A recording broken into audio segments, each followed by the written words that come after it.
vedėjai, gerbiama vedėja. Už visas tas 3 dienas iš tikrųjų dėkoju vedėjai, seniai tokio žmogaus bebuvo, kad 3 dienas atstovavo Banos gimnazijos.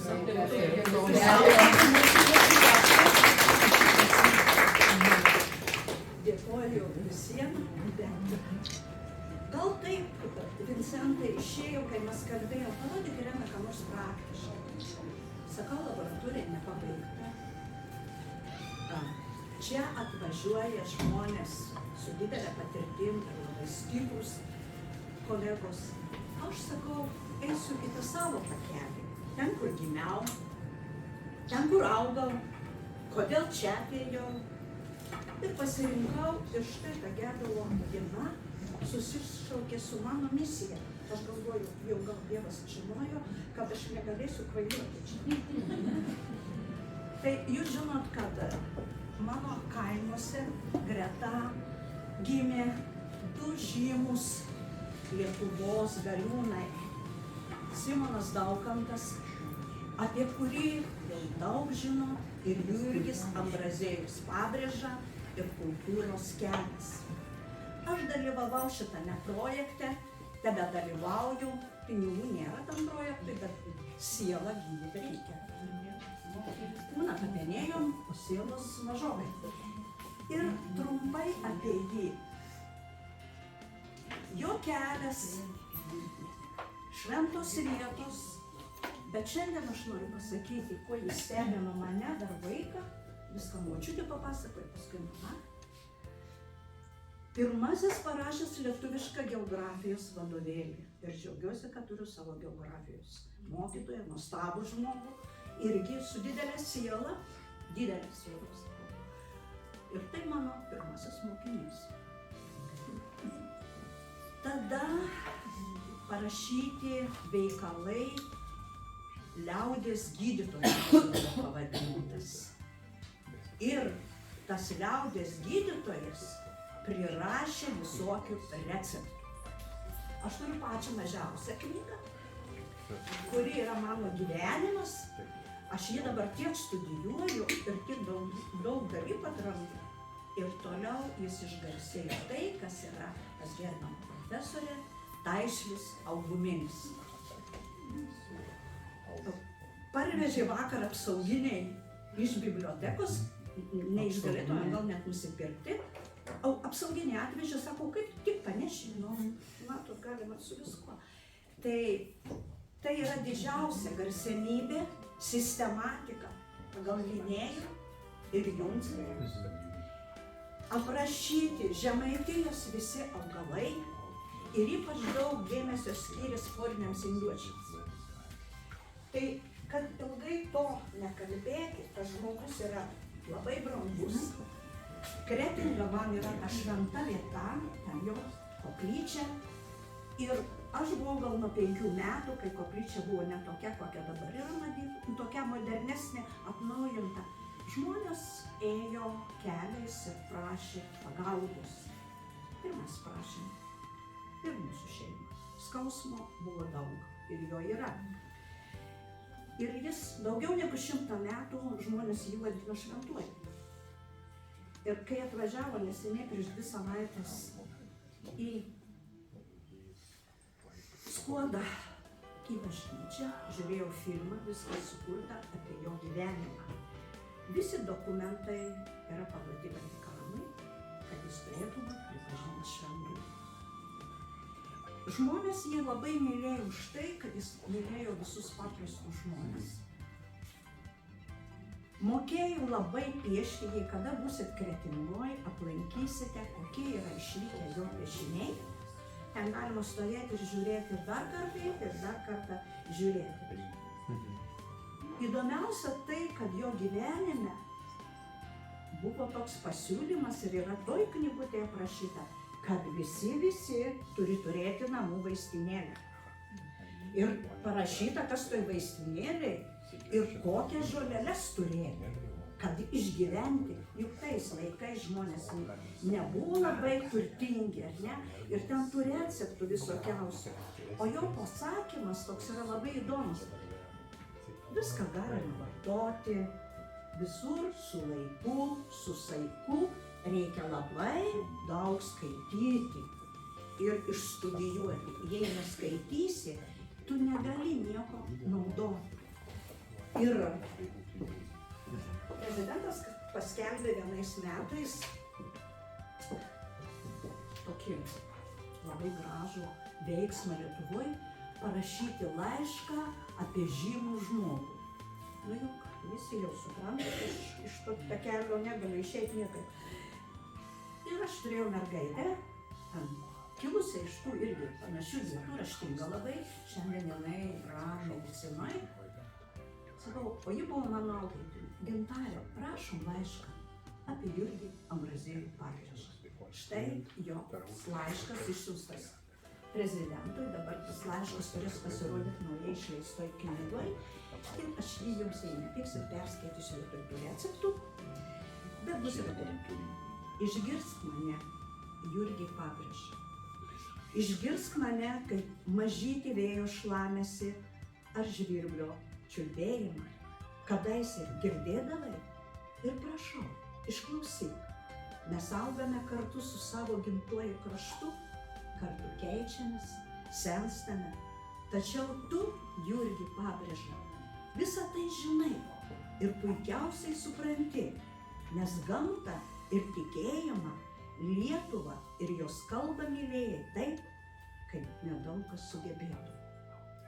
Negaliu liautis gerėtis tavo didžiais darbais bei laimėjimais, kuriuos darei šalies labui, rizikavai savo gyvybę, įsitraukdamas į Tados Kosciuškos sukilimą, Pirmasis sukūrė žemaitiškos botanikos terminologiją, sudarė lietuvišką 166 puslapių geografijos vadovėlį, kuriame tu pirmasis pavartojai lietuviškus geografijos terminus. Gydei žmonės ir net yra išlikusių 17 tavo rankraščių, kuriuose aprašytos ligos bei jų simptomai. Jurgį Pabrėžą, ne veltui esi pramintas lietuviškuoju Leonardu da Vinci. Rūpinaisi kitais pirmiau nei savimi, puoselėji lietuvių kalbą, tikėjimą bei papročius, o tai man, jaunai pilietei, yra labai svarbu ir puikus pavyzdys tikro patrioto. Tavo nuopelnai garsina šalį ir negaliu nustoti didžiuotis, kada sukilusi iš tavo apylinkių. Nors ir praėjo lygiai 200, dabar truputį daugiau, 50 metų nuo tavo gimimo, žengtų pirmųjų žingsnių, tačiau šiais laikais meilė gamtai, tikėjimui ir gimtai jei žemėje niekur nedingo, visą taip, kaip būtų tu norėjęs.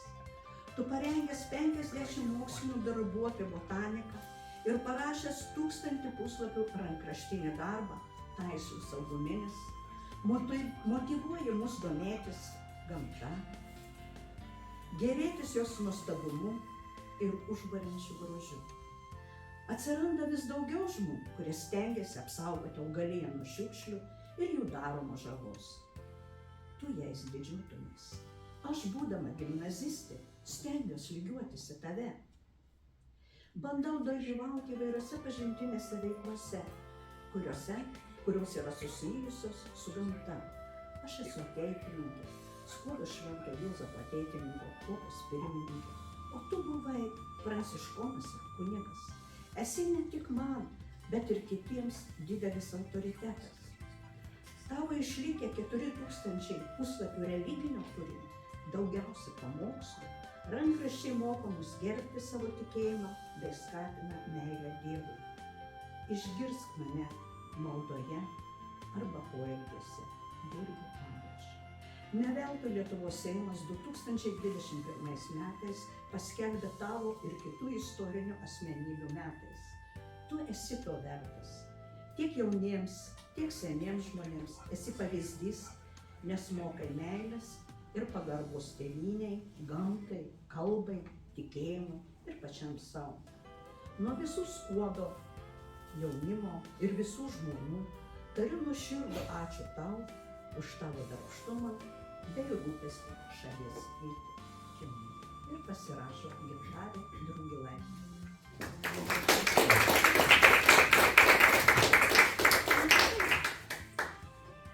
Ir tai man yra jautru ir aš galvoju, kad matyt, jau teisingai dirbu. Visą laiką ėjau tą kryptimį, turėjau neformalų, turiu dabar šiek tiek. Ir tai, kas yra ne prekyba čia. Čia aš esu tokioj komandoje, kur pristatau medų, moteris gamina, o trečiadienį aš turiu būrelį ir mokys mano vaikus. Todėl, kad vaikai, pasinaudodami į natūralis programėlę, tik taip atpažįsta augalus. Taip. O kai mes pradedam tai gaminti ir daryti, tai žinoti, susidomėjimas yra labai didelis. Tai mes gegužį skelbiame žoliavimo mėnesiu, o jūs visi ką nors ragavote, tai ir pradėsite.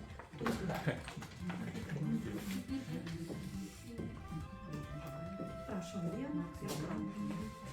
Ir aš tada kalbėsiu. Truputį tie renginiai vedėja mano gamtoj namuose pakeitė augalijos įvaizdį, bet dar spėjau. Čia aš turiu 150 metų liepą ir jūs ragausite Skuodo žemės liepos pumpurą. Visą gyvenimas eina ratu, ne?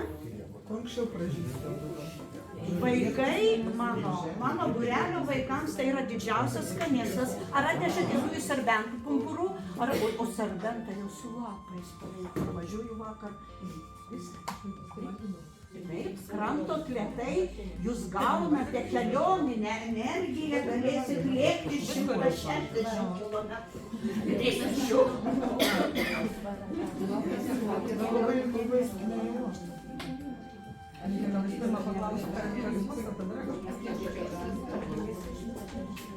Imuninė sistema tai yra pagrindinis maistas mūsų pumpurai. Todėl galbūt mano karta vaikystėje tų pumpurų privalgėm ir dar ant kojų laikomės neprastai.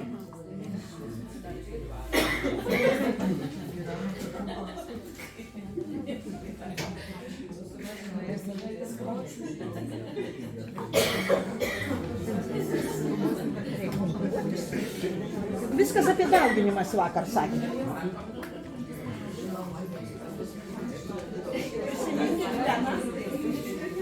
Prisiminkit temą, nebėr jūratės, o už jūratę irgi galiu pabūt višta ir kiaušinė.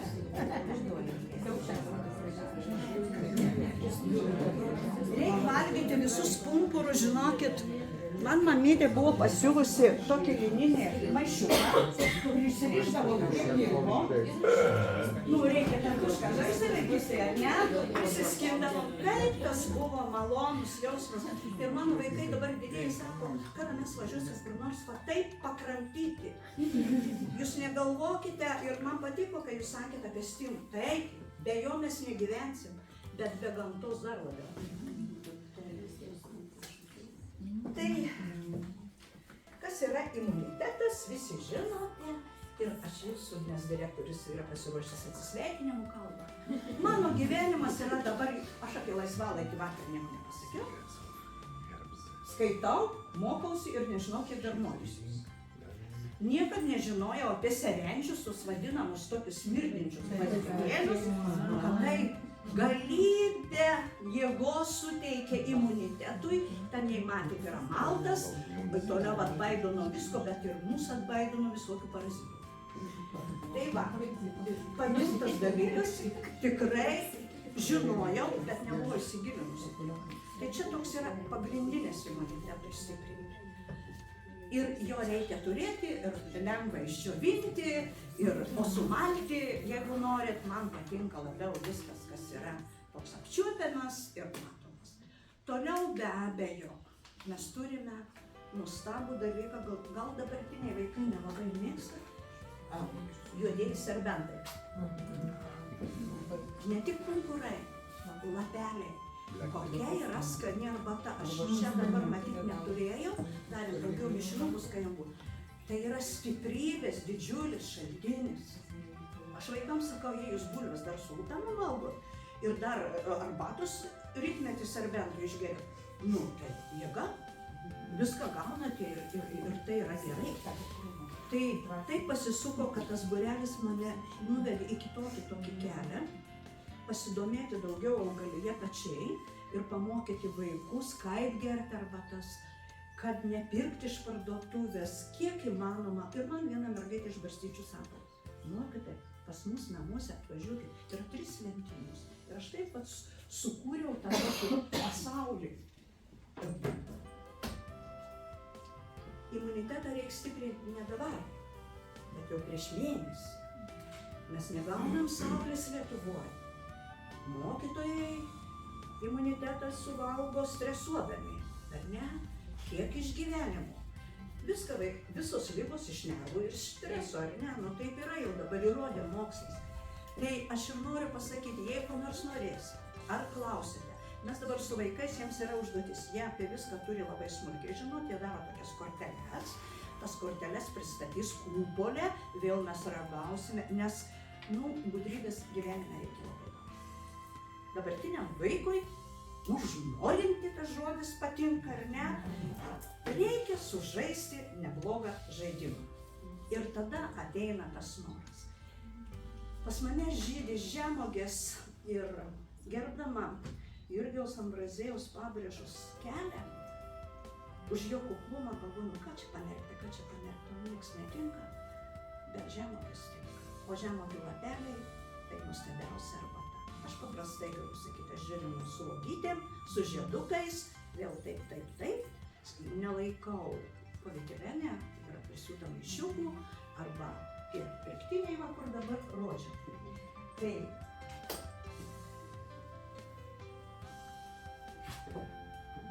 dar nebaigiau.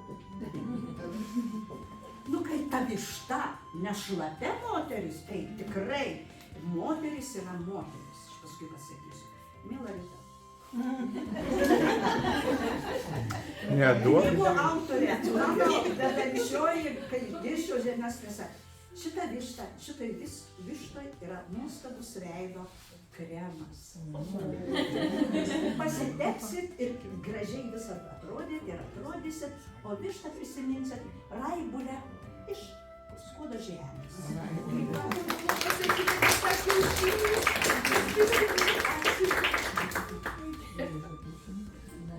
Yra ir kiaušinis. Auksinis. Vincentai. Per mažai karoliukų prisiuvom. Kodėl? Todėl, kad žmonės nori sekančios konferencijos. Ir čia jums deficitas natūraliausias riešutų aliejus. O kad labai visi jums nepavydėtų, aš jums tokį zuikį iš Skuodo žemės užrišau.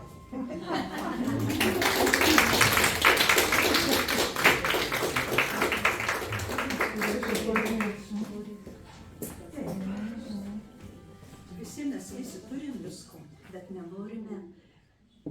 Atrodo, kad ta tema neaktuali. Aktualus mūsų gyvenimas ir mūsų gyvybė. Aš jums tokį visiems palinkėjimą.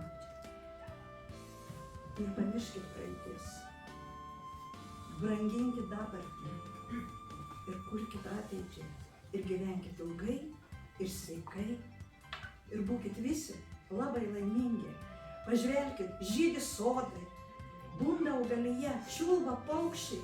Ar jau čia tiek daug reiktų milijonų? Nereikia. Tai ką paimsit, tada užduotis mūsų. Namų darbai. Kaip ten Stimė sako, 40 valandų namų darbų, 60 teorijų.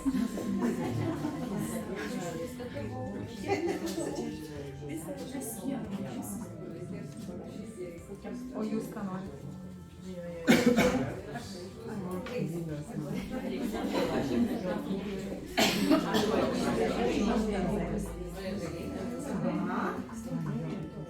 Feisbukas visagalis, patikrinsime tos namų darbus.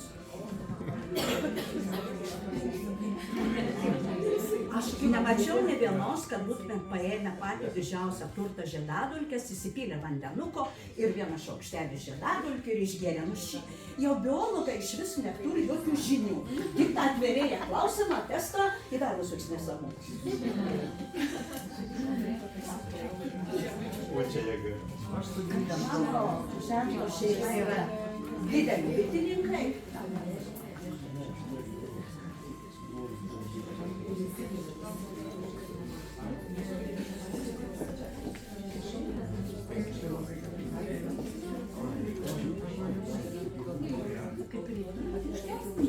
Gerai, a visi gavot? Visi svečiai gavot? Taip, užduotis paprasta. Kai amžėjus buvo atvežavęs visus, aš pasitilpau į tas bibliotekos sales, 3 valandas prisijuokiau, nes ėjau ne dėl biologinių žinių, tiesiog dėl jo gebėjimo kalbėti. Tai jis pasakė tokį sakinį apie moteris ir apie bites. Visą gyvenimą negalima suprasti moterų ir bičių. Todėl, kad jos turi ypatingų paslapčių. Sako, visą gyvenimą rašiau, fotografavau ir vis tiek jos mane apgauna. Nu, taip yra. Dabar namų darbai. Kadangi aš jau rudenį žinojau, kad vis tiek nors 5 atvažiuos iš Lietuvos, aš nuvažiavau į Kalvius, į Večius, ir ten buvo tie žmonės užaugę, ir pririnkau didingų ąžuolo gilių. Šimtmečio mokykloje mano tėvelis, auklėtinė tėvelis, pasodino šimtmečio ąžuolą. Kai eisit pro šalį, jūs turit iš 3 eksperimentų gauti nors vieną ąžuoliuką. Aš galiu pasiūlyti, pradaiginti ir parodyti vaikui, nes aš labai sunkiai dėsčiau temą sėklų gydymas ir sąlygos, kur tas gemalėlis, kam ten visko reikia, visokių vaikų yra, žinau. Tai aš į drėgną smėlį pradžioj, tada labai greitai, o paskui galima auginti ąžuolus, pušyti, esant namų emocijai. O tie, kurie gavo džiedaulikės, parvažiuosit išvargę, išsekę, įsipilsit savo krašto jau vandenuko, gal skuodiškis nepatiko. Įsidėsit 1 šaukštelį, nedaugiau žinoma, ir būsit stiprus. Ir nebus taip kaip man, kai aš to nedariau 2 savaitės, matėt kaip žaidinius. Na, tada pabaigai. Paskutinis dalykas. Aš be poezijos negyvenau niekados. Nei mano pusbrolis Juozas Povilas. Aš bendrauju su vienuoliais, todėl kad tokį sakinį ir jo nekomentuosiu. Gyvenimas atnešė daug skausmų, bet mokiniui skausmingo to aš neparodau. Ir vienuolis vienintelis, kuris rašė ir aijuoja, tai žmogus charizmatiškas, nuoširdus. Ir jis parašė tokią knygą, kai Priėjo gyvenimas. Ir ji visą laiką yra mano darbe tenai, kai aš pavargstu nuo kokių sąsiainių, dar nors jau būna visiems nuovargį, ar ne? Ir jis yra himnas gyvenimui, pavasariui skiriamas. Matyt, atmintis sublogėjo, aš mokėjau atmintinai, namuose blynus kepdama, kai valydavau, bet dabar gražiai paskaitysiu. Tai paskutinis mano žodis, kur direktorius jau sugalvos kažkaip dar gražiau. Reikia gyvenimui rankų, laikančių žydinčią duonos riekę delnus. Reikia išmokti dalintis tyla, kad akys vaikščiotų, šviesi valanda. Reikia pašaukti dangų žvaigždėms, kad sugrąžintum savo jaunatvei kalbėjimo džiaugsmą. Reikia įteikti upelį čiurlenimo geismą, kad gyvas žodis liktų skaidrus. Pažadinti reikia rytą, saulės tekėjimą, gėrį sušilti ir atsigauti. Dienos vakarėjančios rūką numesti ir mėlyną kelią dangaus išpuošti debesų akmenėliais. Pririnkti reikia pavasario žalio alsavimą ir priglaust prie širdies. Padarau, priglaudžiau tą pavasarį. Paukščio skrydį pasveikinti plazdantį ir atverti langus kad pažvelgtume į gėlėtos tiesos skilimą. Gal pamilkime kylančią aušrą ir bitelės dūzgimą šiltą apimkime. Prie skausmo artumo draugo kartu pastovėkim ir savo ieškojimus išlikim tik senam ąžuolui. Baigiam.